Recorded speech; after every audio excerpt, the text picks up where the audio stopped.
आइए आज इस प्लेटफॉर्म को यूज़ करते हैं ये समझने के लिए कि डिप्रेशन क्या है, उसके पीछे क्या रीज़न रहते हैं और उसे किस तरीके से ट्रीट किया जा सकता है। डिप्रेशन एक तरीके का मूड डिसऑर्डर है जिसके अंदर एक इंसान फील करने लगता है कि वो हेल्पलेस है, होपलेस है, वर्थलेस है, उसे चीज़ों का सॉल्यूशन नज़र नहीं आने लगता, वो नेगेटिव हो जाता है, पेसिमिस्टिक हो जाता है, हर सिचुएशन हर इंसान उसे नेगेटिव नज़र आता है, लोनलीनेस फील करता है, उसे लगता है कोई उसे समझता नहीं, कोई उसका अपना नहीं है, लाइफ को एंजॉय नहीं कर पाता, काम में फोकस नहीं कर पाता, सेल्फ एस्टीम लो हो जाती है, उसे अपने पे भरोसा नहीं रहता, कॉन्फिडेंस नहीं रहता, किसी भी चीज़ का सॉल्यूशन नज़र नहीं आता। इसके कुछ और लक्षण भी हैं, जैसे कि उस इंसान की या तो भूख बहुत कम हो जाएगी या बढ़ जाएगी, वेट या तो लॉस होने लग जाएगा या गेन होने लग जाएगा, फटीग रहेगी, एनर्जी नहीं रहेगी, काम में दिल नहीं लगेगा, किसी से बात करने का मन नहीं करेगा, बात करेंगे तो फ्रस्ट्रेट हो जाएंगे, इरिटेट हो जाएंगे या आपको लगेगा कि आपको कोई समझता नहीं है।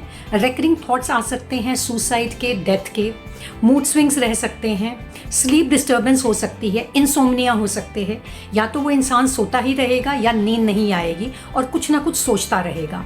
इन सारे सिम्टम से हम ये पता लगा सकते हैं कि ये डिप्रेशन है। आइए कॉमन मैन की लैंग्वेज में समझते हैं कि एक डिप्रेस इंसान का थॉट पैटर्न कैसा हो जाता है। उसका थॉट पैटर्न इस तरीके का होता है कि लाइफ में रखा क्या है, मैं जीऊँ क्यों, इसका पर्पस क्या है, इसका गोल क्या है, हम क्यों उठ रहे हैं, हम क्यों काम कर रहे हैं, कोई मुझे समझता नहीं है, कोई मुझे प्यार नहीं करता, मैं किसी से कनेक्ट नहीं कर पा रहा, हम सब लोग कहाँ जा रहे हैं, इस चीज़ का कोई अंत नहीं है, कोई सॉल्यूशन नहीं है, ये प्रॉब्लम कभी ख़त्म नहीं होगी, ये सिचुएशन परमानेंट है। अगर ये सारी सोच आपकी रह रही है तो समझिए कहीं ना कहीं आप डिप्रेशन की तरफ बढ़ रहे हैं। आइए अब ये जानते हैं कि डिप्रेशन के पीछे क्या कारण होते हैं, क्या रीजंस होते हैं। डिप्रेशन के 5 मेन रीज़न की बात करते हैं हम। पहला रीज़न होता है ब्रेन के न्यूरोट्रांसमीटर्स में चेंज होना, जैसे कि सेरोटोनिन की लेवल का कम होना। दूसरा रीज़न होता है किसी भी तरीके का जेनेटिक डिसऑर्डर या पर्सनालिटी डिसऑर्डर। तीसरा रीज़न होता है किसी भी तरीके का साइकोलॉजिकल फैक्टर, जैसे कि EQ का लो होना, इमोशनल कोशेंट का लो होना, जहाँ पर एक इंसान अपने इमोशंस को पॉजिटिव डायरेक्शन में रेगुलेट नहीं कर पाता, मैनेज नहीं कर पाता, इम्पल्सिव हो जाता है, नेगेटिविटी में चला जाता है। एक चौथा कारण इसका हो सकता है एनवायरमेंटल फैक्टर्स।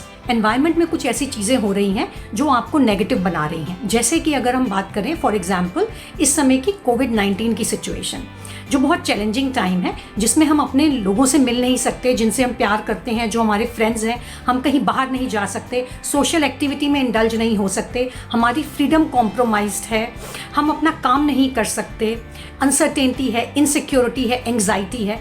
ये सारी चीज़ें भी डिप्रेशन में कंट्रीब्यूट करती हैं या उसे बढ़ा सकती हैं। और इसका एक और रीज़न हो सकता है किसी भी तरीके की मेडिकल कंडीशन, वो भी डिप्रेशन को ट्रिगर करती है। आइए अब हम जानते हैं कि डिप्रेशन को ट्रीट कैसे कर सकते हैं, उसका सॉल्यूशन क्या है। सबसे पहले अपने आप को पॉजिटिव रखें, मोटिवेटेड रखें, हर सिचुएशन की पॉजिटिव साइड को देखें।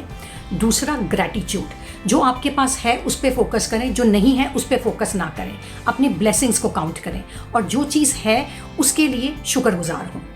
तीसरी, अपनी सेल्फ एस्टीम पे काम करें, अपने में कॉन्फिडेंस रखें कि आप में वो एबिलिटी है, कैपेबिलिटी है कि आप किसी भी प्रॉब्लम को सॉल्व कर सकते हैं, उसे हैंडल कर सकते हैं, उसे डील कर सकते हैं, उसका सॉल्यूशन निकाल सकते हैं। Talk talk talk, reach out to the people you love, you care and who care for you. अपनी बात उन्हें कहें, वो ज़रूर आपको समझेंगे। अकेले ना रहें, अपने आप को बिजी रखें। एक और तरीका, अगर आपको कुछ भी समझ में नहीं आ रहा तो काउंसलर्स आपके लिए हमेशा हैं। The talk therapy and counselling always works. ये कोई टैबू नहीं है, डिप्रेशन भी एक तरीके की मेडिकल कंडीशन है and please reach out for the help. Counsellors will help you to heal. वो आपको समझेंगे और अकॉर्डिंगली आपको समझाएंगे। एक और तरीका है, अपने बॉडी के अंदर ऑक्सीजन लेवल को बढ़ाएं by doing exercise, meditation, mindfulness और पॉजिटिव एफर्मेशंस।